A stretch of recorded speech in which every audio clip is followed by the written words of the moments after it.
All right, this problem reads that Ava earns $12.60 per hour. She gives her father 1/4 of her earnings. If Ava works 8 hours, how much would Ava have left over for herself? All right, so the way that I would approach this problem is start by taking $12.60 and multiplying that by 8 hours, which would give you how much Ava earns in total over the course of those 8 hours.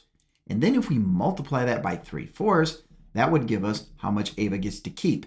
Because her father gets 1/4 of the earnings, that means that Ava would get 3/4 of what she earned.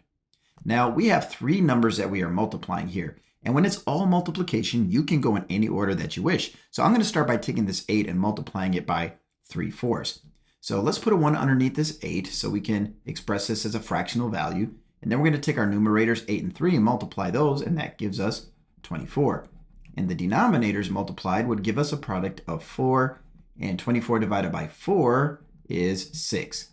So now what we're going to do is take $12.60 and we're going to multiply that by 6. And that is going to give us how much Ava would get to keep of her earnings. So this would be 0. 6 times 6 is 36.